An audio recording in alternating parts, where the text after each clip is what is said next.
Aleluia, graças a Deus. Boa noite, graça e paz. Vocês estão bem? Glória a Deus, amém. Abra sua Bíblia, por favor, em Mateus, no capítulo 8.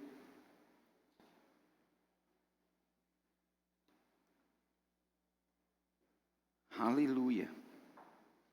Quantos sabem que Deus não muda? Você crê que Deus não muda? Então, se Ele não muda, a sua palavra também não.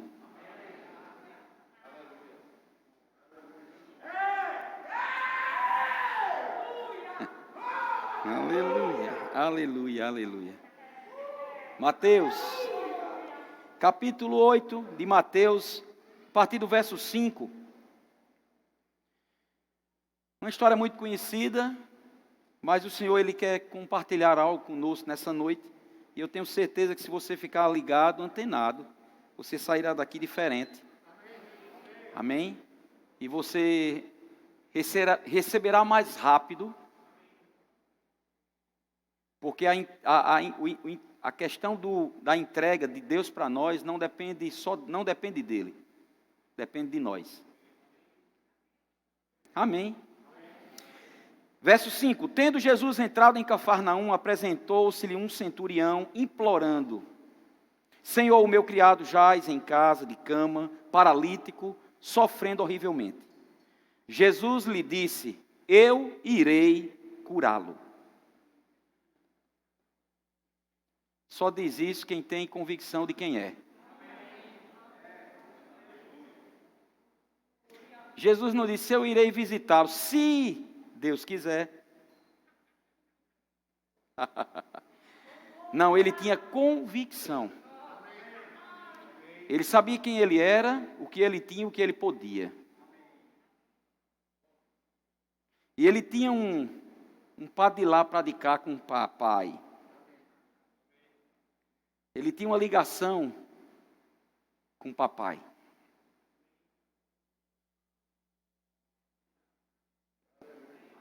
Verso 8.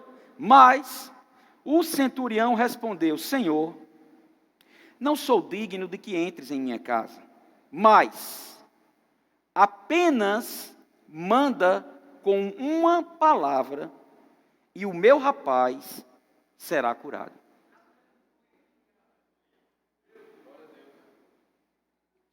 Você entende o que esse centurião disse?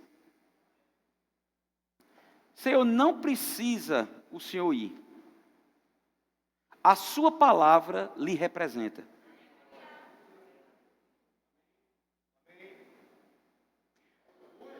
A tua palavra, Senhor, para mim, é a mesma coisa do Senhor estar lá.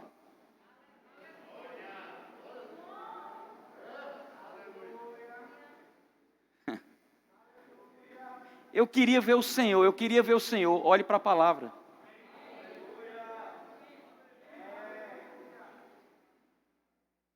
Você vai demonstrar que você ama a Deus, o quanto você ama da sua palavra.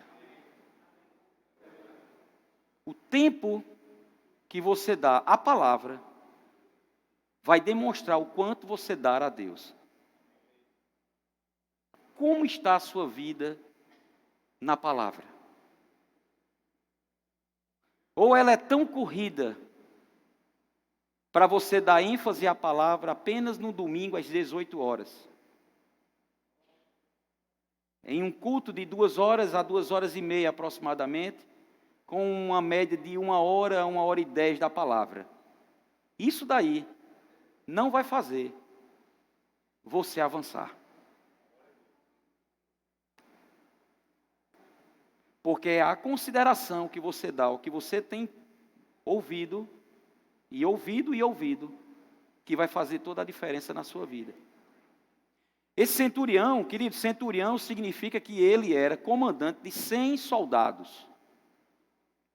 E depois desse momento, antes de Jesus respondê-lo, ele disse: olha, Senhor, basta apenas o Senhor mandar uma palavra, porque do mesmo jeito que o Senhor sabe ser submisso, o Senhor tem a condição de ser autoridade. Por exemplo, eu domino, eu sou sujeito à autoridade. Ou seja, eu estou embaixo de pessoas que me dão instruções, correções, orientações, e eu sigo à risca, porque eu sou submisso a essas pessoas. Porque eu entendo o poder que há no princípio da submissão. E por eu andar dessa forma, eu tenho poder de dizer àquele vai, e ele vai. Ao outro vem, e ele vem. E ao meu servo faz isto, e ele o faz. Esse centurião observou a vida de Jesus. Ele não chegou do nada, embora ele não tenha sido um homem que andasse com Jesus. Ele não era discípulo, por isso que ele chegou e disse: não precisa o senhor ir na minha casa, eu não sou digno ainda do senhor ir para a minha casa. Em um outro contexto diz que ele era um bom homem, que ajudava alguns judeus. Mas, aqui nesse episódio, é ele mesmo falando com Jesus e ele dizendo: não, o senhor não precisa, se incomode não. A única coisa que o senhor precisa é enviar a sua palavra. Dê um comando. Diga o que vai acontecer com o meu servo, porque eu creio que aquilo que sair da sua boca é o que vai acontecer.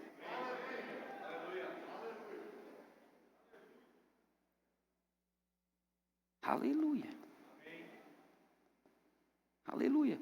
Esse centurião, ele cria de tal forma, amados, que Jesus, ele podia dali simplesmente dar um comando, que ele deixou bem claro que ele era assim também. E ele, vendo-se como uma pessoa falível, ele sabia que, mesmo sendo imperfeita, porque ele próprio disse: eu não sou digno do senhor entrar na minha casa. Então ele mesmo se via como alguém imperfeito. Mas ele sabia da perfeição de Jesus. E com certeza, irmãos, ele sondou, procurou saber, porque ele não era um qualquer. Lembra que ele era um centurião? Eu gosto de pegar os detalhes da palavra, irmãos. Podia alguém dizer assim: um homem procurou Jesus e disse isso, isso e isso. Não, foi identificado, não disse o nome dele, mas disse que ele disse a patente dele. Não disse o nome, mas disse a patente. Era um centurião, era um comandante de 100. Então ele tinha lastro, ele tinha sabedoria, ele tinha um comportamento de coisas certas, de ordem, de hierarquia. E ele sabia que quando a hierarquia ela é colocada em prática, tem êxito. Porque quando os seus soldados o obedeciam, e quando ele obedecia o comando dos seus chefes, das autoridades sobre ele, as coisas funcionavam. E ele, observando a vida de Jesus, irmãos, porque a Bíblia ela não é explícita nisso, mas ela deixa entender que ele via como Jesus operava. Ele viu o poder que havia na vida de Jesus, a autoridade com que Jesus decretava coisas. Irmão, Jesus falava com a árvore e a árvore obedecia. Porque bastava apenas uma palavra. Nunca mais como alguém fruto de ti. Virou-se e foi continuar fazendo o que vinha fazendo. No outro dia, voltando, continuou do mesmo jeito. Não era surpresa para Jesus o que tinha acontecido com a árvore. Por quê? Porque ele sabia o que saía da sua boca, e ele tinha autoridade, e ele tinha convicção de que aquilo que ele falava ia acontecer. Então ele não ficou curioso no outro dia de dizer: será que aconteceu? Não. Os outros foi que viram, seus discípulos ficaram boquiabertos, e Pedro disse: mestre, a figueira que o Senhor amaldiçoou, falando, secou desde a raiz. Aí Jesus foi e corrigiu ele, dando uma lição, que até hoje é uma lição para mim e para você. E muitos dizem que, na verdade, alguns querem crer, que essa passagem foi escrita pelo irmão Reagan. Porque foi essa passagem que tirou aquele homem da cama.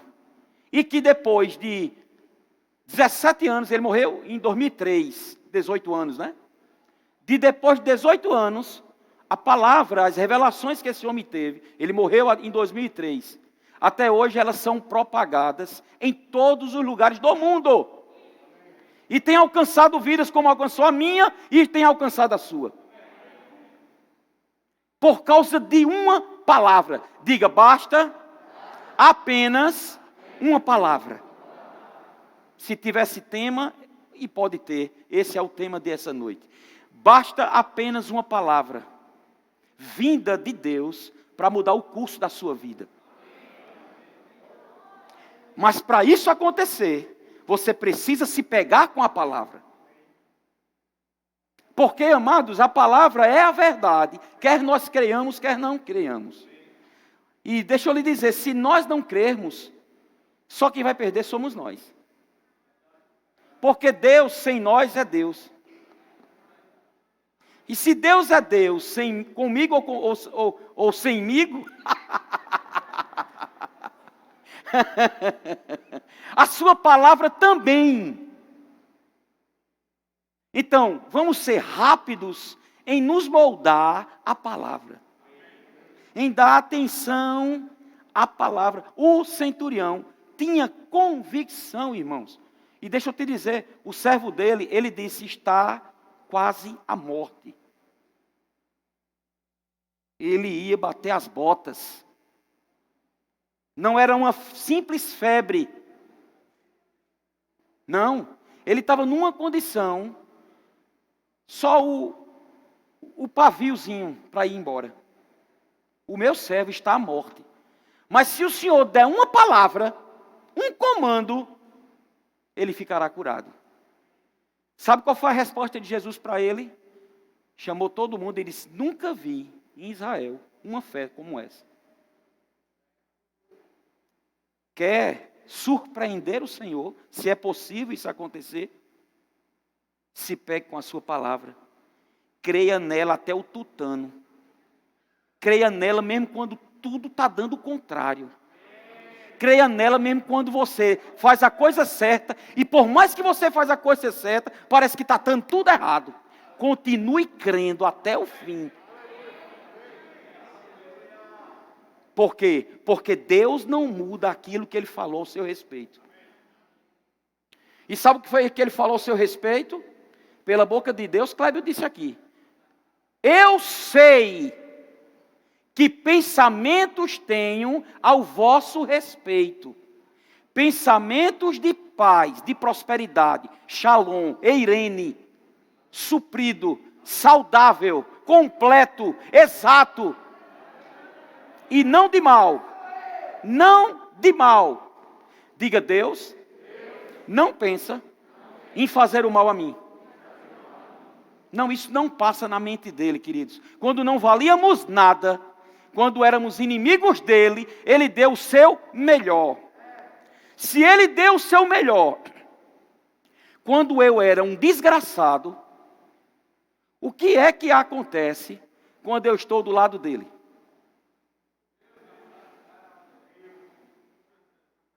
Queridos, pensa sobre isso, irmãos.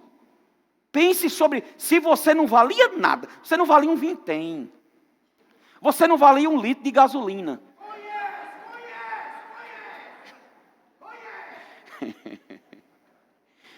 Tem gente pedindo um segurança para ir botar combustível agora.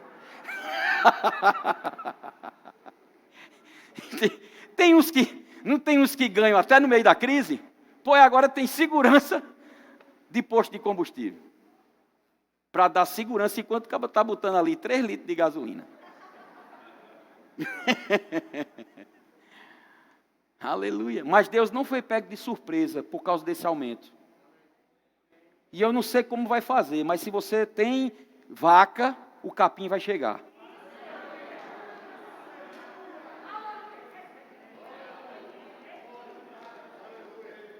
Vou vender meu carro que eu não consigo mais botar gasolina. Pô, então venda logo, porque realmente vai acabar o dinheiro.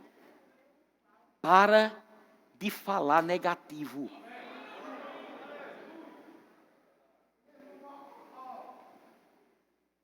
Para. Se for preciso, irmãos, vai acontecer o sobrenatural e o teu carro vai andar no ar. Ah, pastor, o senhor agora pegou pesado. Se Deus fez isso com o irmão Rega, irmãos, ele andou quilômetros, não tinha gasolina. Antigamente, quando não tinha, eu disse, rapaz, estou só no cheiro. Hoje nem cheiro mais tem. Porque eu não sei se você sabe, mas lá, quando eu era pequeno, lá em Barbacena, a gasolina, se você pegasse na gasolina ou alguma coisa nesse sentido, meu irmão, podia você lavar o dia todinho, ela ficava impregnada em você. Mas está tão misturada, tão fraca, até a cor mudou. Mas, irmãos, a palavra de Deus não mudou.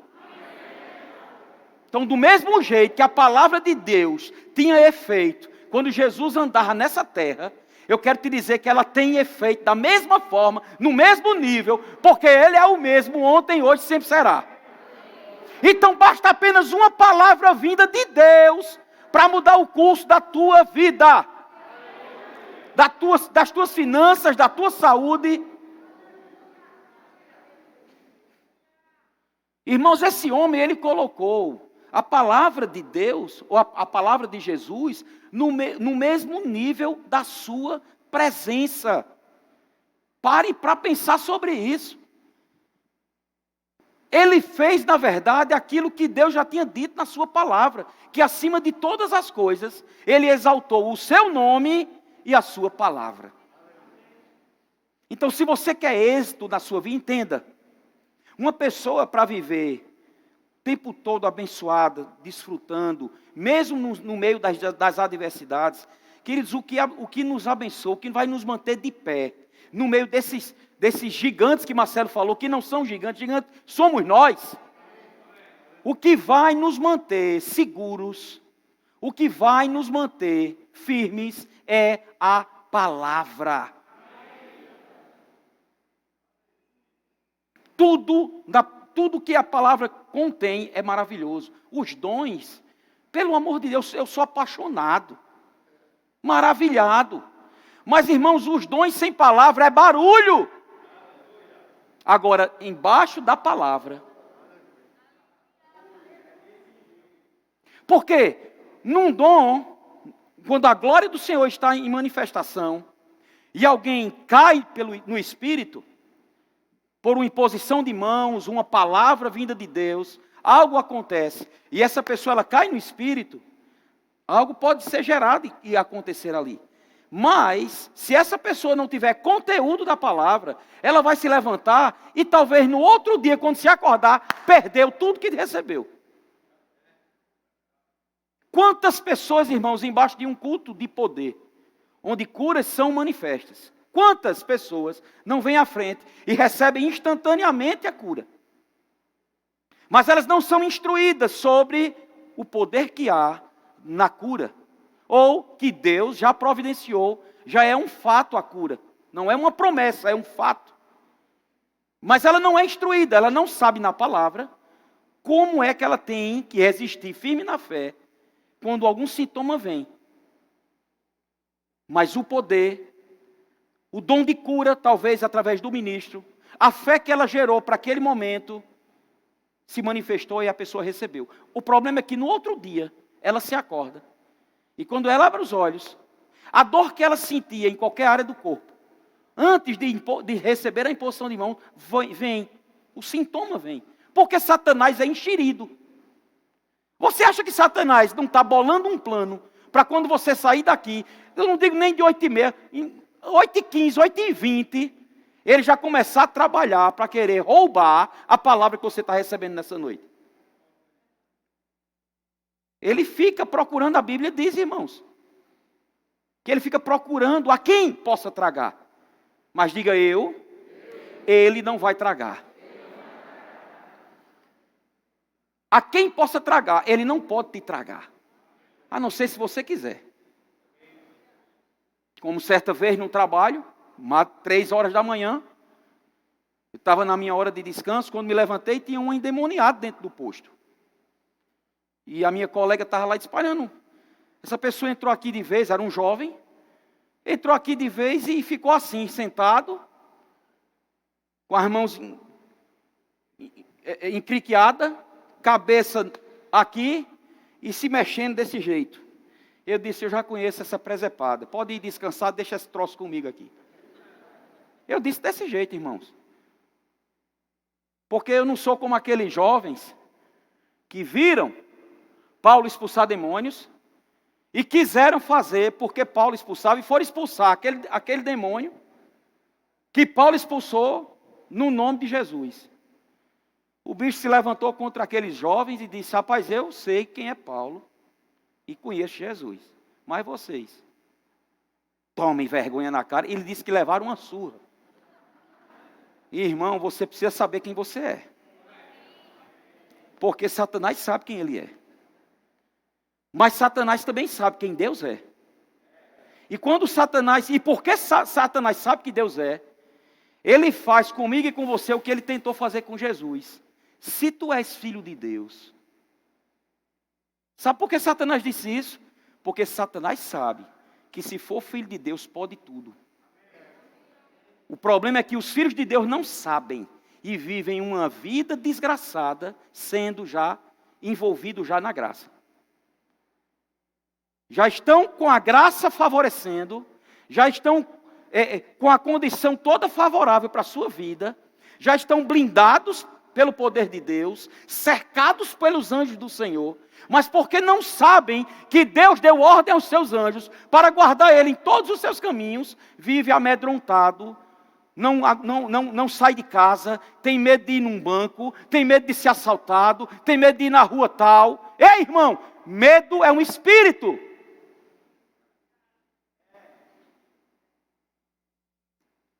E foi a primeira característica que Adão teve quando pecou. Quando ele ouviu a voz do Senhor, ele disse, tive medo e me escondi. Então nós precisamos dar ênfase. E lá, quando eu chego, está lá aquele homem lá encravado. E eu começo na autoridade do nome de Jesus.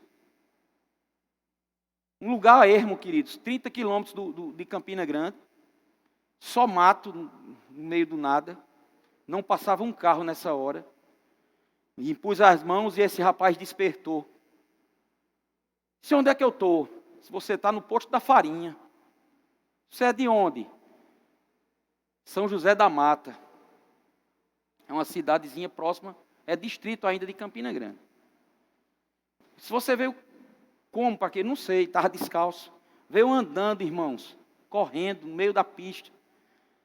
Tem tanto andarilho aí que tem sido esmagado por carretas.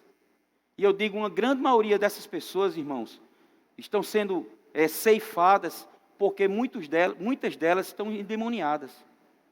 Não sabem nem o que estão fazendo. Que é isso que Satanás faz. E eu comecei a conversar com ele começou a dizer quem era, o nome dele.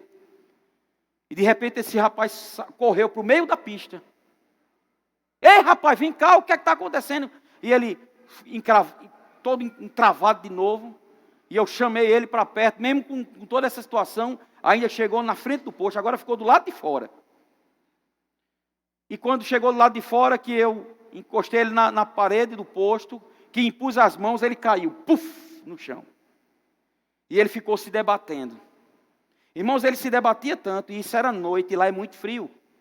Mas ele se debateu tanto que ficou ensopado a calçada, com o suor daquele homem. Satanás não brinca. A meta dele é roubar, matar e destruir. Mas fique tranquilo, não tenha medo não, porque Jesus já veio. E veio para dar vida e vida em abundância.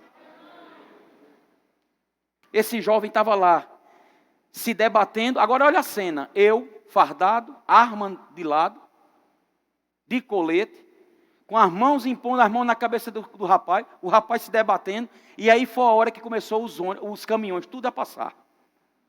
Já estava clareando o dia. E as carretas passando, e os motoristas vendo um policial matando um caba lá. Não sabem eles que eu estava libertando. Porque foi para isso que eu fui chamado. Ele despertou, Quando eu comecei a pregar o plano da salvação para ele, ele correu de novo para o meio da pista, virou-se para mim e disse que nada, eu gosto deles ficarem comigo. E foi embora. Se eu não tivesse a palavra, tinha entrado em parafuso. Mas eu tinha a palavra, sabia do poder que havia na autoridade do nome de Jesus e tinha lido o livro A Autoridade do Crente, de Kenneth Hagin. Quando ele explica que nós temos autoridade sobre os espíritos, mas não sobre o humano. Porque nem Deus tem, irmãos. A Bíblia diz que desejo de Deus é que todo homem seja salvo. Você tem visto todo mundo se salvando? Ou recebendo a salvação? Mas não era o desejo de Deus? Não, existe o poder da decisão. Esse jovem decidiu, ele queria. Tem pessoas, irmão, que você fala, e ela está lá empancada e não quer saber. O que é que eu faço, pastor, com essa pessoa? Vá orar. Vá pedir para o Senhor dar a ele espírito de sabedoria e de revelação. Peça para o Senhor abrir os olhos espirituais dele. Leia e ore Efésios 1, a partir do verso 15, para essa pessoa que você tem encontrado tanta dificuldade de abrir o coração para o Senhor. Porque a palavra é quem vai libertar essa pessoa. Então, voltando para cá, abra em Mateus capítulo 8, verso 16.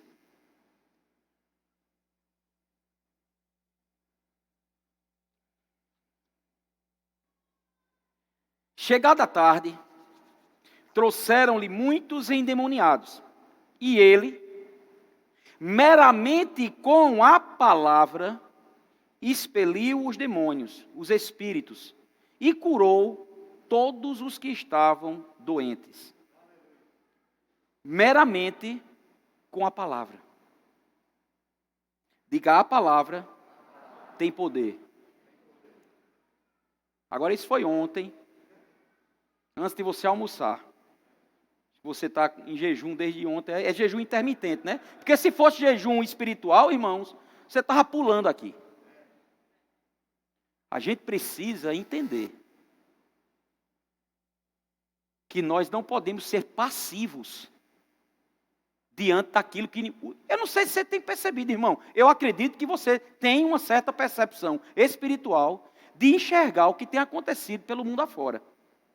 As coisas, elas estão violentas.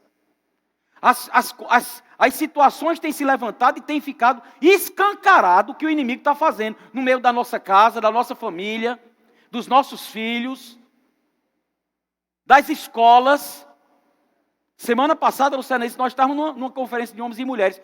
Você precisa ouvir o link do professor de escola secular, que é ministro do Evangelho, lá da igreja do pastor Humberto.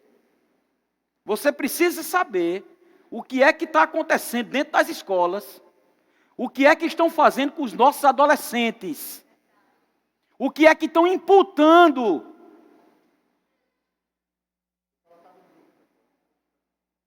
Foi colocado no grupo da igreja, né?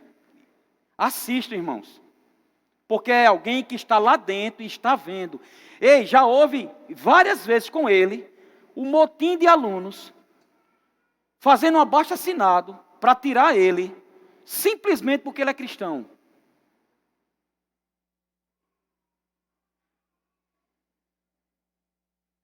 Não brinque com o que Satanás está fazendo no meio do mundo e infiltrando na igreja. Veja o que os seus filhos, crianças e adolescentes, estão assistindo e jogando. Observe, não deixe a revelia, não vá ganhar dinheiro de ruma para dar o melhor para os seus filhos e você perder o seu filho lá na frente. Porque dinheiro, queridos, é muito bom, mas melhor é uma vida com o Senhor. É melhor um prato de hortaliça em paz do que um boi cevado com contenda. Está escrito isso, é a palavra de Deus. E eu nem sei porque estou entrando com essa vertente, mas sei.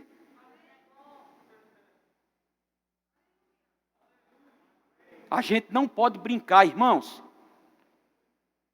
Temos que ter cuidado. Tem um ditado que diz: olho no peixe, outro no gato. Um olho no peixe, outro no gato.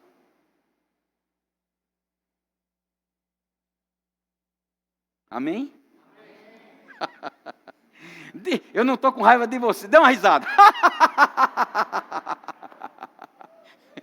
Mas eu tenho ódio de Satanás, irmãos. E deixa eu te dizer, cada dia que passa, ele tem se levantado. Se ele tem se levantado, meu irmão, a gente tem que se levantar dobrado. Não relaxe. Não relaxe. Qualquer coisinha, não vou para a igreja. Ah, dei uma topada, não vou para a igreja. Ah, aconteceu isso, não vou para a igreja. Ah, estou cansado, não vou para a igreja. Irmãos, aqui é um hospital.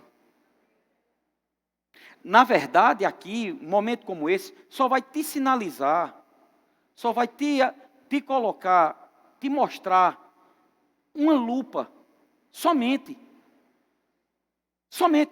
É como num oculista, você chega e ele mexe aquele, ao ponto de você ver com nitidez.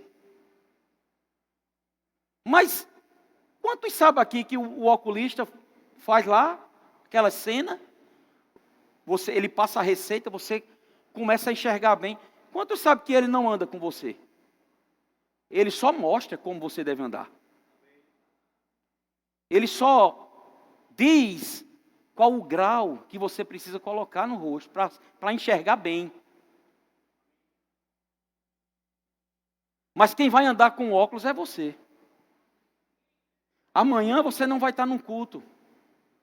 Você vai estar no seu trabalho. Você vai estar na sua casa. Você vai estar num ponto de ônibus, vai estar num shopping, não sei. Vai estar resolvendo suas coisas.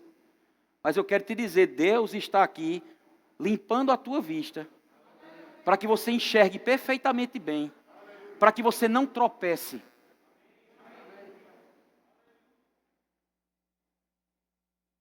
Amém? João 5, 24.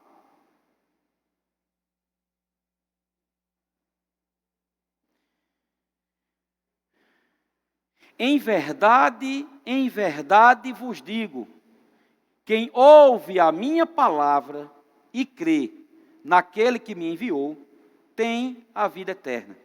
Não entra em juízo, mas passou da morte para a vida. Mudando, trazendo para a versão Roberto Palhano. Quem ouve a minha palavra e considera e dá atenção, porque esse ouvir, queridos, não é simplesmente você saber que está lá, ou você dar aquela... Não, é o ouvir considerando. Essa vai fazer a diferença. Porque muitos estão ouvindo, mas estão sendo ouvintes negligentes.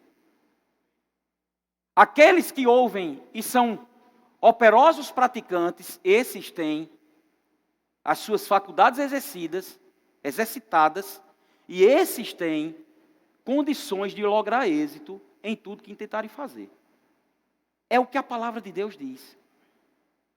É a gente considerar, é a gente viver essa palavra, é a gente saber que ela vale o quanto pesa, e que a palavra dele é a mesma coisa da presença dele. Quando a gente vai para um médico, o médico preenche um receituário. E ele diz como nós devemos proceder. Comprar tal medicação, dependendo da droga, um comprimido por dia, ou um a cada 8 horas, ou um a cada 6 horas, geralmente é assim. Se for um antibiótico, muitas vezes é um por dia, 7 dias, não é assim, ué? E deixa eu te dizer, na hora certa. Porque um antibiótico, se você não tomar na hora certa, e você tomar só 5 comprimidos, de nada valeu aquilo que o médico passou para você. E muitas vezes a pessoa recebe aquele receituário, compra um remédio, até toma 3 dias, aí deixa de tomar, e os sintomas continuam, o problema continua, aí volta para o médico, reclamando do médico. Não fiquei boa. O que é que o médico vai dizer? Você tomou a medicação correta, você tomou no horário certo, você tomou os 7 dias um antibiótico. Chiquinha. O médico disse, eu não posso fazer milagre.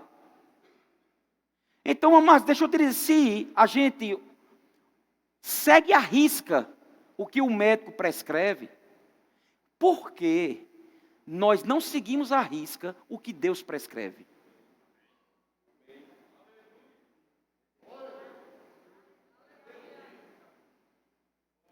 Porque a Bíblia diz, marido, amai a vossa esposa como Cristo amou a igreja. Lucerna hoje vai me pegar. Amai a vossa esposa como Cristo amou a igreja. Eu pergunto, você está fazendo isso, marido?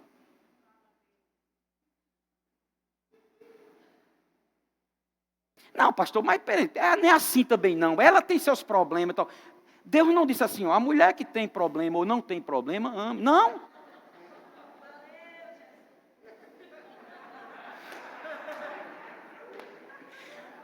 Porque, irmão, às vezes a gente quer trazer, a gente quer ajudar Deus. Não sei se ela parou para pensar. A gente quer, Senhor, isso foi o karma que o Senhor me deu. Precisava, Senhor, eu levar essa cruz para o resto da minha vida? Não, irmãos, a Bíblia, a palavra de Deus, ela diz, maridos, amai a vossa esposa como Cristo amou a igreja. Ei, tem um parâmetro. Não é de qualquer jeito. Agora, se você não sabe como Cristo amou a igreja, como é que você vai amar sua esposa? No nível que Ele manda. Como é que você vai saber o nível que Cristo amou a igreja? Pela palavra. Se você considerar a palavra, se você ver o que Jesus fez, porque Jesus não era arrogante, ignorante, presunçoso, não vivia esculhambando a sua esposa, não vivia agredindo ela com palavras, porque eu creio que pelo menos você ainda chegou só nesse nível de palavras. Não agrediu fisicamente. Mas deixa eu te dizer uma coisa, irmãos. Existem agressões com palavras que é pior do que qualquer soco no rosto.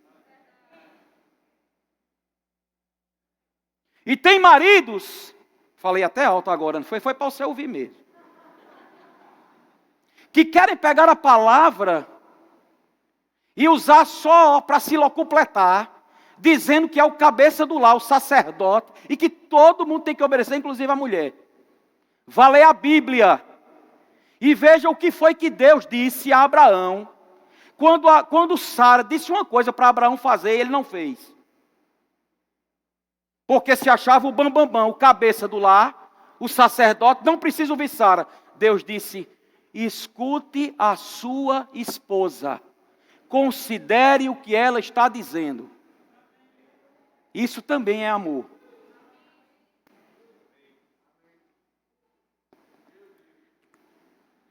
Para não ficar só de um lado, os homens estavam tudo mufino. Na mesma feita, na mesma moeda, na mesma condição, para equilibrar o negócio, a palavra diz que a mulher não deve ser feminista. Não, porque afinal de contas, eu o quê? Eu o quê? Babalu. A mulher seja submissa ao seu marido como a papai. Então, no nível que o marido está obedecendo ao Senhor, você não tem o que está murmurando, sendo rixosa, trocando em miúdos, que tem gente que não sabe, né? Rixosa, a Bíblia compara a um lugar com uma goteira, naqueles dias de chuva, descendo naquelas bacias de alumínio. tim no pé do ouvido do homem. Ah, você não quer... você não... O gás faltou, a gasolina.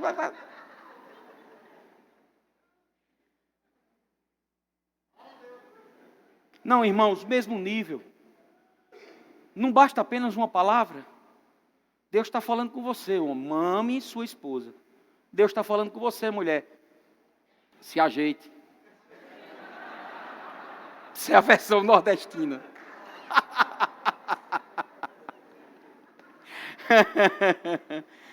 Irmãos, se cada um de nós fizermos a nossa parte, tudo vai bem.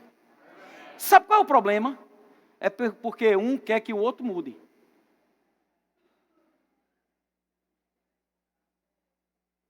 Se você decidir fazer a sua parte e confiar no Senhor, descanse, porque vai acontecer. Amém? Então, eu quero, já estou perto de encerrar, mas eu quero que você abra lá em Tiago capítulo 1.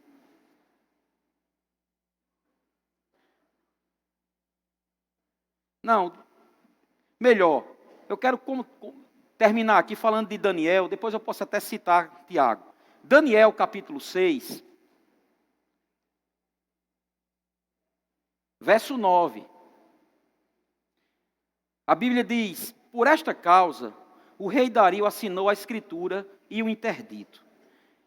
Quem era o rei Dario, irmãos? O Dario assumiu o reinado depois da morte de Belsazar. Dario era o rei lá da Babilônia, aonde Daniel estava inserido. E nesse tempo aqui, Daniel estava entre os 3 que serviam ao rei. E ele estava se destacando entre todos, porque ele tinha um espírito excelente.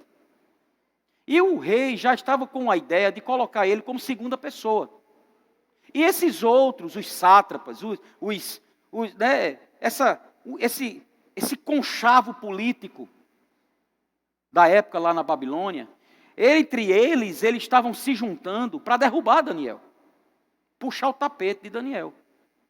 E eles começaram a fazer de tudo para pegar Daniel errado.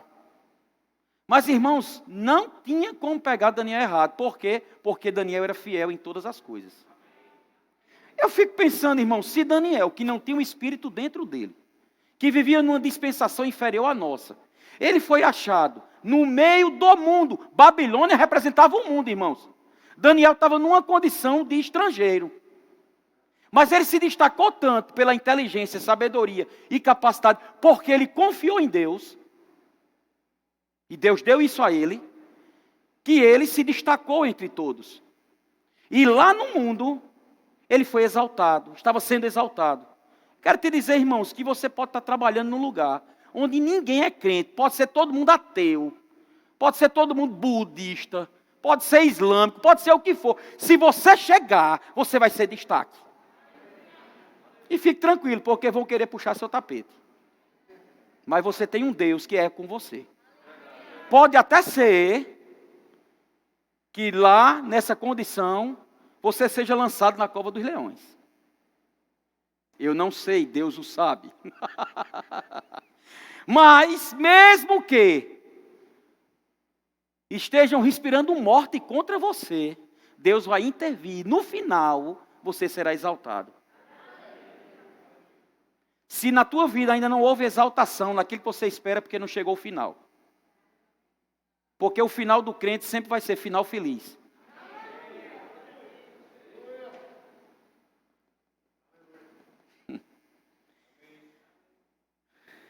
Daniel 6, verso 15. Então, aqueles homens foram juntos ao rei e lhe disseram: sabe, ó rei, que é lei dos medos e dos persas, que nenhum interdito ou decreto que o rei sancione se pode mudar. Então, o rei ordenou que trouxessem a Daniel e o lançassem na cova dos leões. Disse o rei a Daniel: o teu Deus, a quem tu continuamente serves, que ele te livre. Foi trazida uma pedra e posta sobre a boca da cova. Selou-a o rei com seu próprio anel e com os dos seus grandes, para que nada se mudasse a respeito de Daniel. Irmãos, quando o rei descobriu quando o pessoal que estava querendo fazer o mal a Daniel, viu Daniel orando por 3 vezes ao dia, de joelhos, janelas abertas, virado para Jerusalém, e eles sabiam que isso ia acontecer, porque era costume de Daniel fazer isso. Do mesmo jeito que nós temos o costume de vir de domingo em domingo para o culto, Daniel tinha costume de 3 vezes ao dia, mesmo sendo um dos principais, ou seja, Daniel tinha um tempo curto. Daniel não vivia deitado numa rede, não, para ter tempo de todo dia, pelo menos 3 vezes ao dia, pensar em Deus, se virar para Deus, falar com Deus. Amados, Deus ele não foi pego de surpresa, mesmo com a nossa vida corrida, hoje em dia, de dizer que nós devemos meditar na palavra de dia e de noite. Ele sabe que se nós não fizermos isso, irmãos, nós vamos ficar vivendo uma vida de mendigos espirituais, esperando vir de culto a culto, para receber uma palavra, para a gente sobreviver nesse mundo tenebroso. Mas não é assim que Deus quer que nós vivamos. Ele já providenciou a melhor vida que um ser humano pode ter. Irmão, não pode ter uma vida igual a de um crente. Se ele for crente e viver como crente. Porque mesmo na fornalha, mesmo na cova dos leões, mesmo no diabo que for, se o crente for no inferno, Deus vai com ele e tira ele daquela condição. Mas ele não vai precisar, porque um já foi no lugar. Aleluia. Então o rei, chegaram para ele só, rei, Daniel, lembra do seu interdito? Que o senhor assinou, foi a sua palavra que o senhor deu, viu? E o rei gostava tanto de Daniel que quis se ajeitar.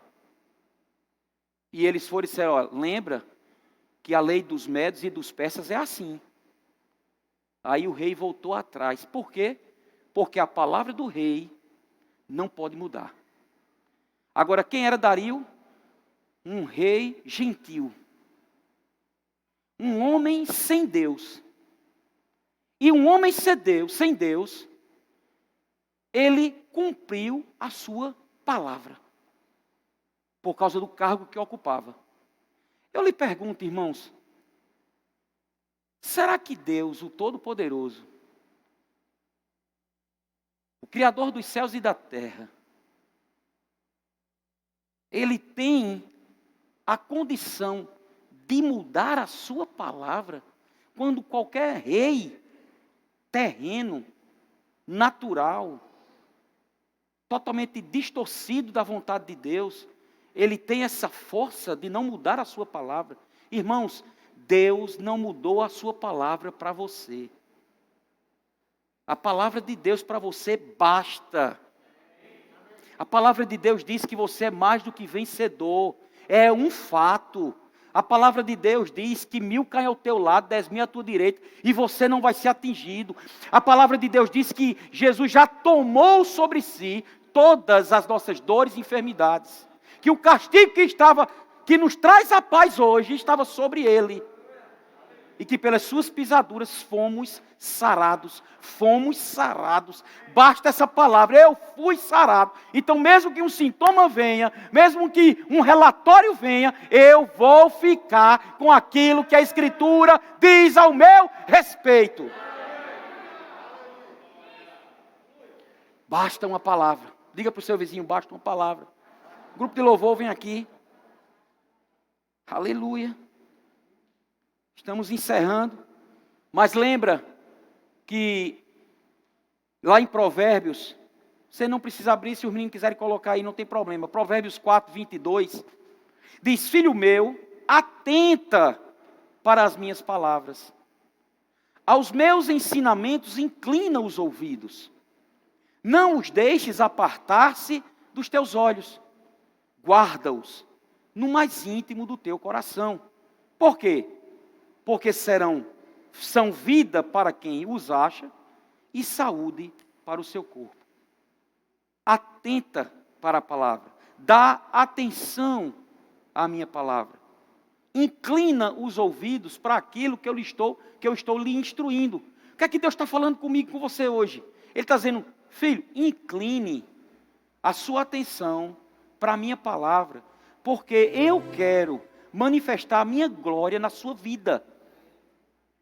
Basta apenas uma palavra minha. Filho, pegue uma palavra e segure essa palavra essa semana. Deus está lhe dizendo nessa noite e agora. Pega uma palavra do Senhor. Qual é a área que você está precisando? Qual é a área que está meio que ainda está meio nebulosa? Ainda existe uma nuvem pairando?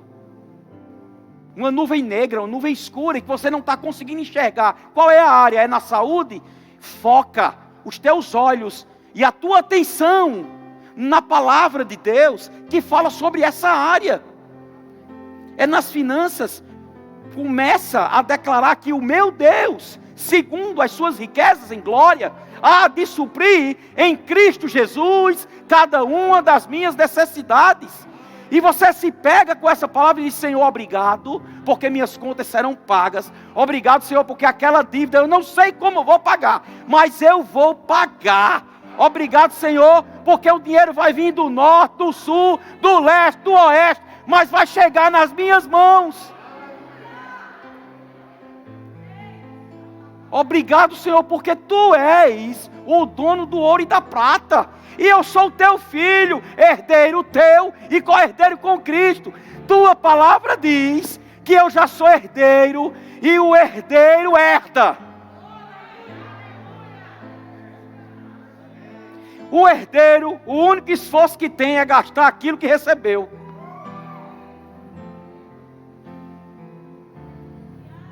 Ou não é? Eu não estou saindo da palavra, irmãos.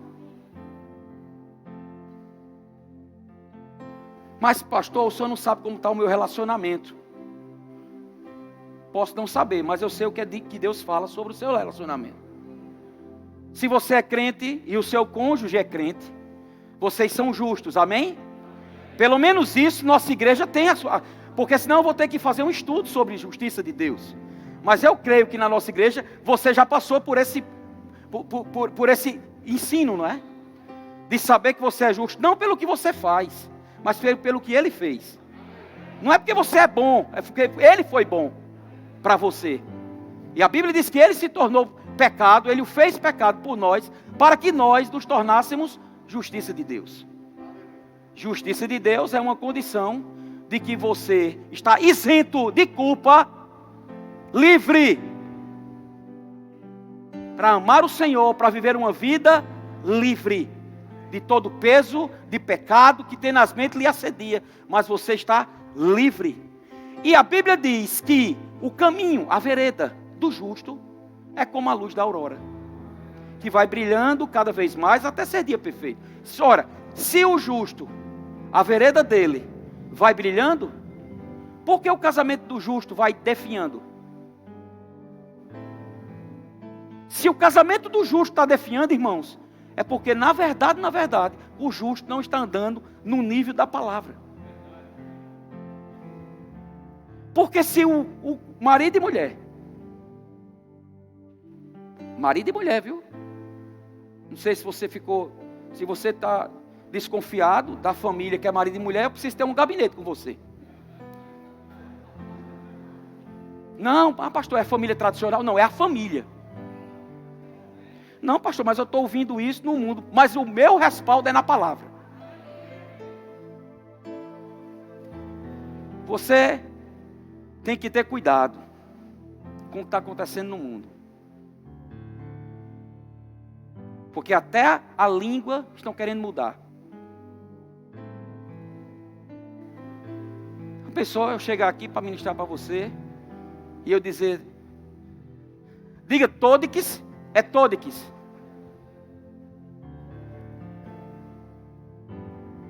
Sai para lá, Satanás, cão dos infernos, não vai prevalecer, não vai prevalecer, as portas do inferno não vai prevalecer contra a igreja de Deus. Satanás está se infiltrando, irmão, até na língua portuguesa.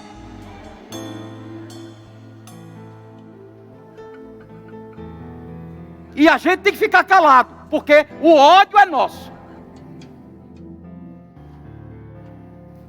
Superman não é homofóbico, nem é gay, não é nada. Pelo menos eu tenho 50 anos. E desde pequeno que eu vi que Superman é homem.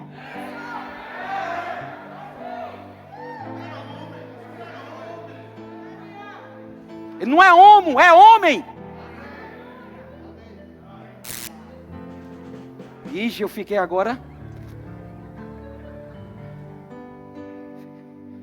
Vixe, pastor. O pastor pensa assim, pensa, irmãos. Eu penso como a palavra pensa. Deus não criou Ivo para Adão. Eu não sei porque eu estou dizendo isso, mas alguém precisa ouvir isso. Se não é você, alguém do YouTube. Pastor, tenha cuidado, amanhã lhe prendem. Prendiam Paulo, mas prendiam o físico. Porque quem é livre, é livre.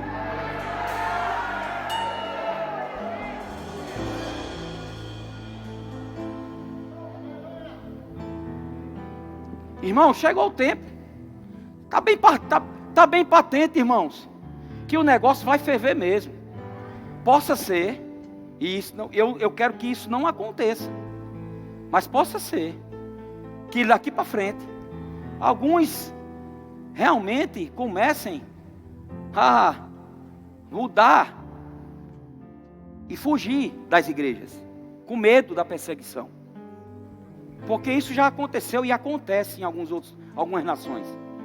Isso aconteceu tanto, irmãos, na época que Nero colocou fogo em Roma, que a maior igreja da época, que era a igreja de Efésios, que Timóteo era o pastor, o povo começou a vazar. Por quê? Porque quem dizia que era cristão, botava como comida de leão, carne para leão. Começaram a perseguir, porque Nero começou a botar culpa nos cristãos que eles incendiaram Roma. E o que foi que aconteceu? A igreja começou a ter medo, e começou a se esconder, começou a deixar de ir para a igreja, e o próprio Timóteo começou a se desesperar. E como filho na fé de Paulo, Paulo chegou para ele, escreveu a segunda carta e disse: ei, Timóteo, Deus não te deu espírito de medo, mas de poder, amor e moderação. Prega a palavra, insta, quer seja oportuno, quer não. Repreende com toda disciplina. Exorta. Com longanimidade, com amor, mas também com doutrina. Cumpre o trabalho do evangelista. Prega a palavra para as pessoas. Foi isso, irmãos. E isso está batendo nas nossas portas. E eu não quero ver, irmãos, você deixar de vir para um culto porque você está receoso. Não, Deus não te deu esse espírito.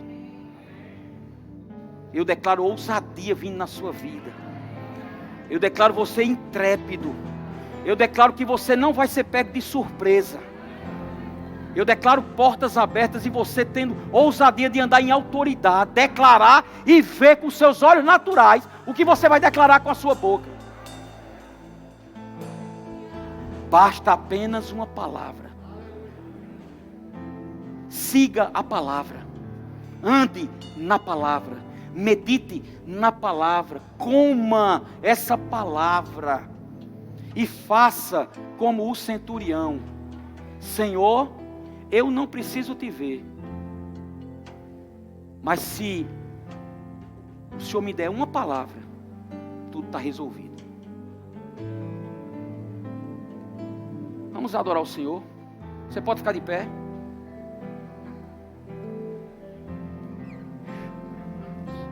Não. Seu. Não pode. Vamos exaltar a palavra, amém? Você ama a palavra?